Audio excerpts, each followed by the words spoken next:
ഞാൻ ദൈവത്തിൻ്റെ കരം കണ്ടയാളാണ്. ഒരു പുസ്തകത്തിൽ വായിച്ചപ്പോൾ കണ്ടതല്ല. ഞാൻ 11 വർഷം സെമിനാരി പഠിച്ചപ്പോഴും ദൈവത്തിൻ്റെ കരം കാര്യമായിട്ട് കണ്ടിട്ടില്ല. പഠിച്ചിട്ടുണ്ട്, പഠിച്ച കാര്യങ്ങളിൽ പാസ്സായിട്ടുമുണ്ട്.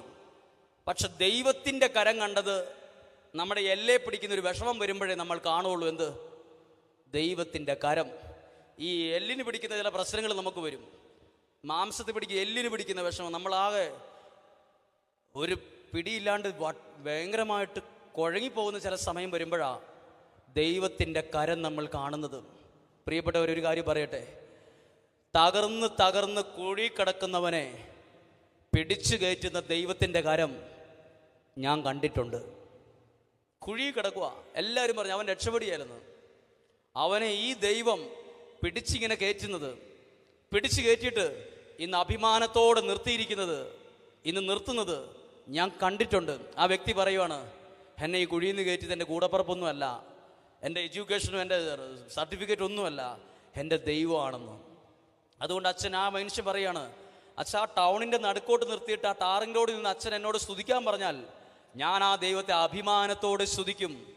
ഐ ആം എ ക്രിസ്ത്യൻ, ഞാനൊരു ക്രിസ്ത്യാനിയാണ്, ഞാൻ ദൈവത്തെ സ്തുതിക്കുന്നവനാ, എനിക്ക് അഭിമാനമേ ഉള്ളൂ. അച്ഛൻ ആ ടൗണിൻ്റെ നടുക്ക് നിർത്തിയിട്ട് എന്നോട് പറയും, ഇവിടെ ഒത്തിരി പേരുണ്ട്, ചുമ്മാ നടുക്കൊന്നും മൈക്കൊന്നുമില്ല, ചുമ്മാ ഒരു അരമണിക്കൂർ സ്തുതിക്കാൻ പറഞ്ഞാൽ ഞാൻ ചെയ്യുവച്ചോ. കാരണം ഇതിനേക്കാൾ വലിയ കുഴി കിടന്ന് എന്നെ ഇവിടെ ഇതുവരെ എത്തിച്ചതിൻ്റെ ദൈവകരം ഞാൻ ദൈവകരം കണ്ടിട്ടുള്ള ആളുകൾ ദൈവത്തെ സ്തുതിക്കും. ഒരു കരം ഉയർത്തി പറഞ്ഞേ ഹല്ലേലൂയാ, ഹല്ലേലൂയാ. ഞാൻ ദൈവത്തിൻ്റെ കരം, ഏലിയായോടുകൂടെ ദൈവത്തിൻ്റെ കരം ഉണ്ടായിരുന്നു. ഈ ഏലിയായോട് ദൈവത്തിൻ്റെ കരം ഉണ്ടായത് എപ്പോഴാ? ഏലിയായുടെ പ്രാർത്ഥന മുന്നിലുള്ളപ്പം. പ്രാർത്ഥന, ഞാൻ ഇതുപോലെ പ്രാർത്ഥിച്ചത് 7 വർഷങ്ങൾക്ക് മുമ്പ് എൻ്റെ പുത്തൻ കുർബാനയുമായി ബന്ധപ്പെട്ട സമയത്താണ്. ഒന്നാമതേ വലിയ സങ്കടത്തിലൂടെ കടന്നിട്ടാണ് സെമിനാരി ചേർന്നത്. പിന്നീട് സെമിനാരിയിൽ പ്രാർത്ഥിച്ചും പഠിച്ചും ഇങ്ങനെയൊക്കെ മുന്നോട്ട് പോയി. 10-11 വർഷക്കാലം പഠിച്ചു. സെമിനാരിയിൽ വൈദികനാകാൻ പോകുന്നതിന് മാസങ്ങൾക്ക് മുമ്പാണ് എൻ്റെ വീട്ടിലെ ഒരു കാര്യം ഞാൻ അറിയുന്നത്. എൻ്റെ വീട്ടിൽ ഒരിക്കലും രണ്ടറ്റം കൂട്ടിമുറ്റിക്കാൻ പറ്റാത്ത വിധത്തിൽ സാമ്പത്തിക ബുദ്ധിമുട്ടും കടബാധ്യതയും, ഭയങ്കരമായ സാമ്പത്തിക ബുദ്ധിമുട്ട്. ഇത് പറയുന്നത് എൻ്റെ ഒരു കഥയോ ഒരു സഹതാപം കിട്ടാനോ ഒരു എല്ലാവരുടെയും ഒരു വിഷമം മേടിച്ചെടുക്കാനോ ഒന്നും പ്രാർത്ഥിക്കാനോ ഒന്നുമല്ല ഞാനിത് പറയുന്നത്. ഞാനിത് പറയുമ്പോൾ അയ്യോ പാവം അങ്ങനെ ആരും ചിന്തിക്കരുത്. ഞാൻ അഭിമാനത്തോടെ ഇത് പറയുന്നത്. കാരണം എൻ്റെ കുടുംബം മുഴുവൻ നല്ല സാമ്പത്തിക ചുറ്റുപാടുള്ള കുടുംബങ്ങളാണ്, എൻ്റെ ബന്ധുക്കൾ മുഴുവൻ. ഇതൊക്കെ പറയുമ്പോൾ ഞാൻ ഇന്ന് ഈ മൈക്കെടുത്ത് ഇത്രയും ഒച്ചത്തിൽ വചനം പറയാൻ, ഞാൻ നല്ല സാമ്പത്തിക ചുറ്റുപാട് 4 ചുറ്റിനും സന്തോഷവും സുഖവും മാത്രമേ അനുഭവിച്ചിട്ടുള്ളായിരുന്നെങ്കിൽ ഞാനിന്നും ഒരു അക്ഷരവും മിണ്ടാൻ പോകുകയില്ലായിരുന്നു. പക്ഷെ ഞാൻ കടന്നു വന്ന വഴികളിൽ ഞാൻ ദൈവത്തെ കണ്ടു, ദൈവം കരം പിടിക്കുന്നത് അനുഭവിച്ചു. ദൈവം അല്ലാണ്ട് വേറെ ആര് കൈക്ക് പിടിച്ചാലും ഇതുപോലെ മാറില്ലെന്നും എനിക്കറിയാം. അങ്ങനെ ഒരു സമയത്താണ് കടബാധ്യതയുടെ വിഷമം. ഒന്നാമത് എനിക്ക് ഈ ശക്തമായി പ്രാർത്ഥിച്ച അനുഭവങ്ങളൊന്നുമില്ല. സെമിനാരി പഠിക്കുമ്പോഴും ഇടയ്ക്കൊക്കെ കരിസ്മാറ്റിക് ധ്യാനത്തിന് പോയപ്പോഴും ഞാനൊന്നും എവിടെയും കൈ ഉയർത്തിയിട്ടില്ല. കൈ ഉയർത്തും, അങ്ങോട്ടും ഇങ്ങോട്ടും പത്രാശം നോക്കിയിട്ട് ഇത്രയും അപ്പുറത്തേക്ക് പോകണമെന്ന് എനിക്ക് തോന്നിയിട്ടുമില്ല. പക്ഷെ ഇപ്പം എല്ലാവരും ഇത്രയും പിടിച്ചുള്ളതിൽ ഞാൻ ഇത്രയും പിടിക്കും. കാരണം എനിക്ക് അരക്കൈയല്ല, ഒരു കൈ ഉണ്ടെന്ന് എനിക്ക് ഉറപ്പുണ്ട്. പണ്ട് എനിക്ക് വലിയ വിഷമങ്ങളില്ലാത്തപ്പോൾ ഞാൻ ഇത്രേ വെക്കുള്ളൂ. എന്തിന് ഇതിപ്പം കൈ ഉയർത്തിയാലാണ് കാര്യങ്ങൾ മുഴുവൻ നടക്കുന്നതെന്ന് ചിന്തിക്കും. പക്ഷെ ബൈബിളിൽ പല സ്ഥലത്തും കൈ ഉയർത്തി പ്രാർത്ഥിച്ച പലരുമുണ്ട്. പഴയ നിയമത്തിൽ മോശ എങ്ങനെ പ്രാർത്ഥിച്ചു എന്നിരിക്കുന്നത്? മോശയുടെ കൈ അഹറോനും ഹൂർ എന്ന വ്യക്തിയും ഉയർത്തി പിടിപ്പിച്ച് പ്രാർത്ഥിച്ചു. എത്രയോ വർഷം മുമ്പ്. അന്നു വരെ അറിയായിരുന്നു കരമുയർത്തി പ്രാർത്ഥിക്കുന്നത് ഇത് എൻ്റെ ദൈവത്തോടുള്ള ബന്ധമാണ് ഞാൻ കാണിക്കുന്നത്. ഞാൻ കരമുയർത്തുമ്പോൾ എൻ്റെ ബോധ്യം എന്നറിയോ? എൻ്റെ അപ്പുറത്തിരിക്കുന്ന ഏറ്റവും വലിയ പണക്കാരൻ കൈ ഉയർത്തുന്നുണ്ടോ, ഇപ്പുറത്തുള്ള ഏറ്റവും വലിയ ഡിഗ്രി ഉള്ളവൻ കൈ ഉയർത്തുന്നുണ്ടോ ഞാൻ ശ്രദ്ധിക്കാറില്ല. കാരണം ഞാൻ ആ വ്യക്തിക്ക് വേണ്ടി ഒരു കാര്യവും ചെയ്തിട്ടില്ല. ഞാൻ എന്നെ സ്നേഹിക്കുന്ന ദൈവത്തെ, ഞാനും ദൈവവും തമ്മിലുള്ള ബന്ധമാണ് ഞാൻ കരമുയർത്തി പ്രാർത്ഥിക്കുന്നതിലൂടെ ഞാൻ പ്രകടമാക്കുന്നേ. പറഞ്ഞേ ഹല്ലേലൂയ. ഞാൻ അങ്ങനെ വിഷമിച്ചിരിക്കുന്ന ഒരു സമയത്ത് എൻ്റെ പൗരോഹിത്യവും സ്വീകരണവുമായി ബന്ധപ്പെട്ട് എൻ്റെ വീട്ടിൽ ചെല്ലുമ്പോൾ എൻ്റെ കുടുംബത്തിലുള്ള എല്ലാവരും പറഞ്ഞു, പൈസ ഇല്ലെങ്കിൽ പുത്തൻ കുർബാന നടത്താൻ നിൽക്കണ്ട കേട്ടോ, പൈസ ഇല്ലെങ്കിൽ നടത്താൻ നിൽക്കണ്ട. ഇനി നടത്തിയിട്ട് ചുമ്മാ ഒരു ഒരു ഒരു ഒരു വട്ടക്കൂട്ടി തട്ടിക്കൂട്ടി നടത്തുമൊന്നും വേണ്ട, നടത്താനാണെങ്കിൽ ഈ വർഷം നടത്താൻ പറ്റിയാലേ പൈസ ആകുമ്പോൾ നടത്തിയാൽ മതി എന്ന് പറഞ്ഞു. അപ്പോൾ എനിക്ക് പുത്തൻ കുർബാന ഈ വർഷം നടത്തണമെന്ന് എൻ്റെ ഉള്ളിലൊരു ആഗ്രഹം. പിന്നെ വേറൊരു കാര്യം, വിളിച്ച ദൈവം ആരാണ്? നമ്മൾ വിശ്വസ്തനല്ലെങ്കിലും എന്നെയും നിങ്ങളെയും വിളിച്ച ദൈവം ആരാ? വിശ്വസ്ത. അതൊരു 10 പ്രാവശ്യം മനസ്സിൽ പറഞ്ഞു. മനസ്സിൽ പറയേണ്ട ഒരു വാക്കാ, എൻ്റെ ദൈവം വിശ്വസ്തനാണ്. പലർക്കും ദൈവത്തെ അറിയാം, വിശ്വസ്തനായ ദൈവത്തെ അറിയില്ല. എനിക്ക് ദൈവത്തെ അറിയാം, ഞാൻ പണ്ട് കേട്ടിട്ടുണ്ട്, ഞാൻ പുസ്തകം വായിച്ചിട്ട് പലർക്കാർക്ക് അറിയാം. പക്ഷേ അനുഭവം വരുമ്പോഴാണ് അറിയുന്നത്, എന്നെ വിളിച്ച ദൈവം, ഞാൻ വിശ്വസ്തനല്ലേലും എൻ്റെ ദൈവം എന്നോട് വിശ്വസ്തനായിരിക്കും. പറഞ്ഞേ ഹല്ലേലൂയ. ഇതെനിക്ക് മനസ്സിലായ ഒരു കാര്യമാണ്. അപ്പോൾ എന്നോട് എൻ്റെ വീട്ടിലുള്ളവർ പറഞ്ഞു, ഒരു ഐഡിയ പറഞ്ഞു, നീ എല്ലാ വീട്ടിലും ചെന്ന് പുത്തൻ കുർബാനയ്ക്ക് എല്ലാവരെയും ക്ഷണിക്ക്. അപ്പോൾ എല്ലാ വീട്ടിലും മുമ്പിൽ നീ പറ, സാമ്പത്തിക ബുദ്ധിമുട്ടൊക്കെ ഉണ്ട്. അപ്പോൾ അവരെന്നോട് പറഞ്ഞത്, മനുഷ്യൻ്റെ മുമ്പിൽ കൈ നീട്ടാൻ പറഞ്ഞു. അങ്ങനെ മനുഷ്യൻ്റെ മുമ്പിൽ കൈ നീട്ടിയ ആളാണ് ഞാൻ. എൻ്റെ ബന്ധുക്കൾ, പരിചയക്കാർ എല്ലാവരുടെ മുമ്പിൽ ഞാൻ പൈസ ചോദിക്കാൻ വേണ്ടി കൈ നീട്ടും. അന്ന് ഞാൻ ബൈബിളിൽ ഒരു പ്രത്യേക രഹസ്യം പഠിച്ചിട്ടില്ലായിരുന്നു, ഇപ്പോൾ പഠിച്ചിട്ടുണ്ടെന്ന് പറയാം. കൈ നീട്ടിയപ്പോൾ പലരും പറഞ്ഞു, പൈസയൊന്നുമില്ല, ഇപ്പം ഞങ്ങൾ പറിച്ച പൈസ മറിഞ്ഞുപോയി, തിരിഞ്ഞുപോയി, ബുദ്ധിമുട്ടാന്നൊക്കെ പറഞ്ഞു. അധികം ആരും സഹായിക്കാൻ മുന്നോട്ട് വന്നില്ല. അന്ന് ഞാൻ തീരുമാനമെടുത്തൊരു കാര്യമാണ്, ഇനി ആരുടെയും മുമ്പിൽ സാമ്പത്തികവുമായി ബന്ധപ്പെട്ട് കൈ നീട്ടില്ലെന്ന്. അങ്ങനെ അനുഭവം വന്നപ്പോഴാണ് ദൈവവചനത്തിലേക്ക് വന്നപ്പം ഒരു ആത്മീയ രഹസ്യം കണ്ടുപിടിച്ചത്. എന്ത്?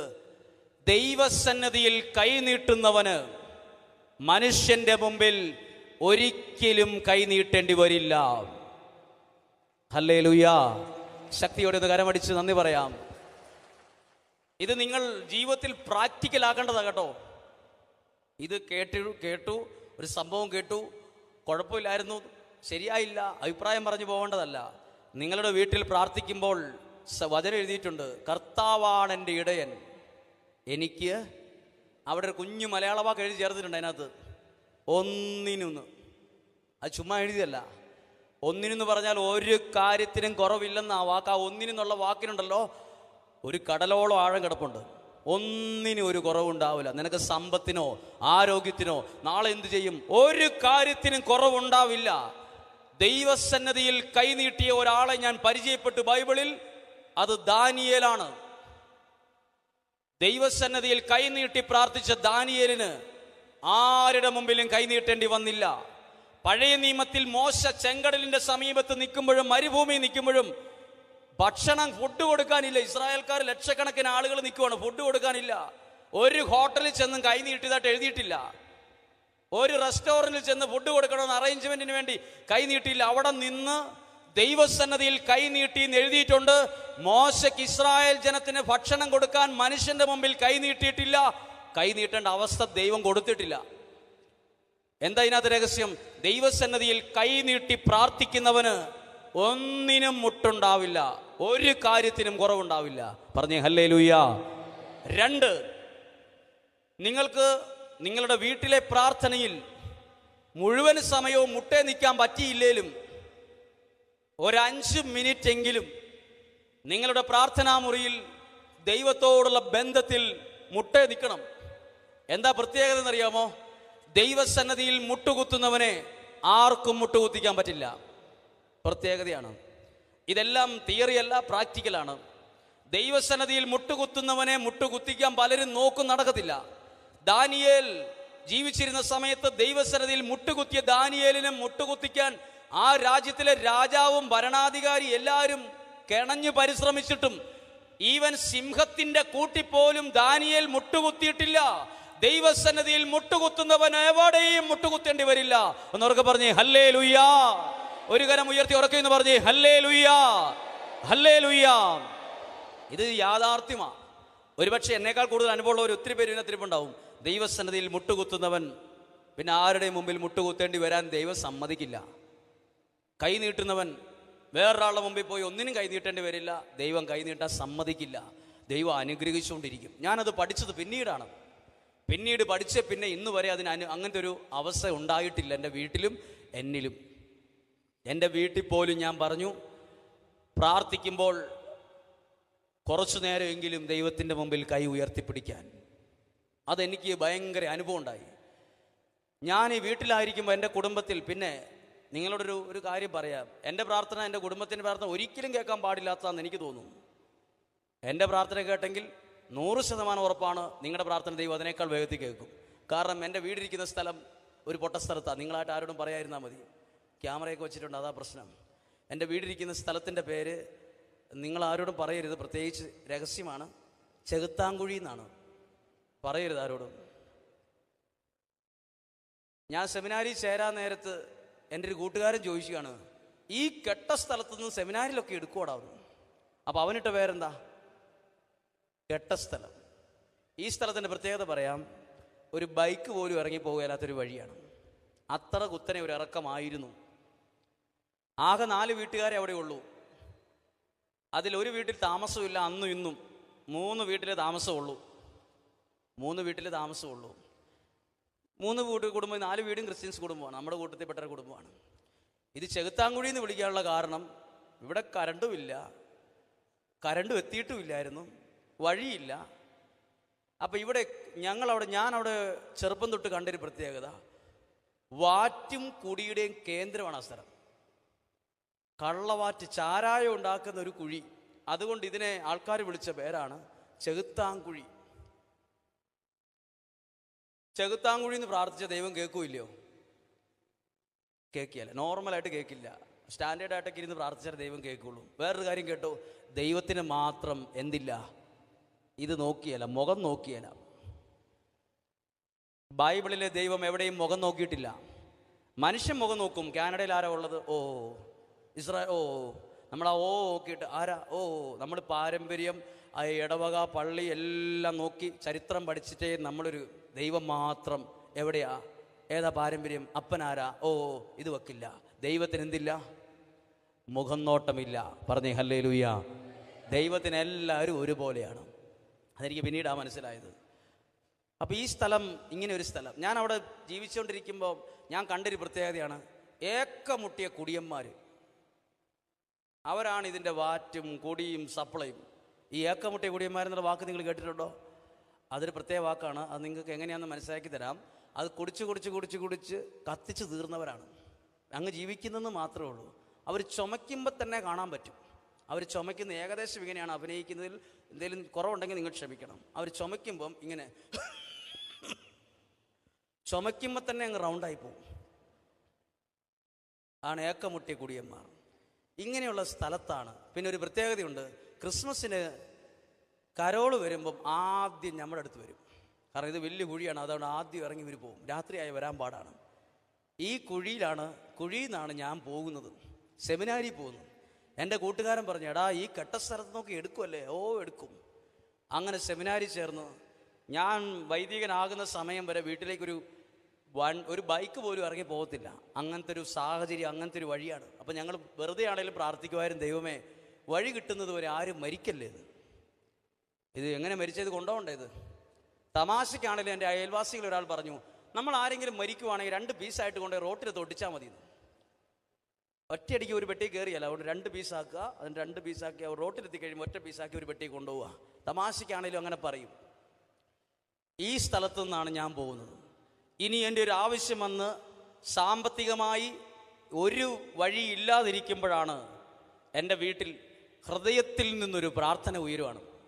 ആ പ്രാർത്ഥന ചടങ്ങ് പ്രാർത്ഥനയല്ല. പ്രാർത്ഥനയുടെ സമയത്ത് ശരിക്കും നമ്മൾ ഒരു കൂട്ടുകാരനോട് പറയുന്ന പോലെ അങ്ങ് പറഞ്ഞ് എന്തു ചെയ്യും,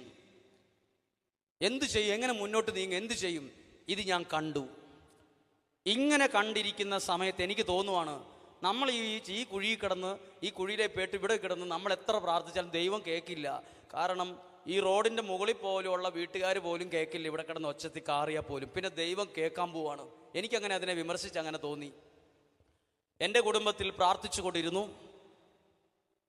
അങ്ങനെ പ്രാർത്ഥിച്ചു കൊണ്ടിരിക്കുമ്പോഴാണ് വീട്ടിലെ സെമിനാരിയിൽ നിന്ന് ഞാൻ മേടിച്ചുകൊണ്ട് വന്ന എൻ്റെ വീട്ടിലൊരു ബൈബിൾ, ആ ബൈബിൾ വായിച്ചു കഴിഞ്ഞ് ബൈബിൾ തിരിച്ചു വെക്കാൻ നേരത്ത് അവിടെ എവിടെയോ ഇരുന്ന് ഒരു കാർഡ് താഴെ വീണുപോയി. ഒരു കാർഡ്. ആ കാർഡ് ഞാൻ എടുത്ത് നോക്കിയപ്പോൾ കാറ്ററിംഗുകാരുടെ കാർഡാണ്. ഞാൻ ആ നമ്പർ അവിടെ ഇരുന്നിട്ട് വെറുതെ എൻ്റെ ഫോണിൽ ഡയൽ ചെയ്ത് ഞാൻ വിളിച്ചു. വിളിച്ചപ്പോൾ അവർ കാസർഗോഡ് ജില്ലയിലുള്ളവരാണ്, ഞാൻ കണ്ണൂർ ജില്ലയിൽ താമസിക്കുന്നു. ഞാനിങ്ങനെ വിളിച്ച് ചോദിച്ചു, ഞാൻ ചുമ്മാ ചോദിക്കുകയാണ്, ഒന്നും ആഗ്രഹിച്ചിട്ടില്ല, നമ്പർ കിട്ടി അങ്ങ് വിളിച്ചു. ചോദിച്ചു, ഒരു പുത്തൻകുർബാനയുടെ ആവശ്യമുണ്ട്, ഒരു 600-700 പേർക്കുള്ള ഫുഡ് വേണം, നോർമൽ ഫുഡ് മതി, എക്സ്ട്രാ ആയിട്ടൊന്നും വേണ്ട. അവർ പറഞ്ഞു, ഞങ്ങൾ ആലോചിച്ചിട്ട് പറയും, ദൂരം കൂടുതലാണ്, അതാ ഇതാന്നൊക്കെ പറഞ്ഞ് ഫോൺ വെച്ചു. ഒരു ദിവസം കഴിഞ്ഞപ്പം ഈ വ്യക്തി തിരിച്ചു വിളിച്ചിരിക്കുന്നു, നമ്പർ സേവ് ചെയ്തിട്ടില്ല. വിളിച്ചപ്പോൾ എനിക്ക് മനസ്സിലായി ഇവരെന്നോട്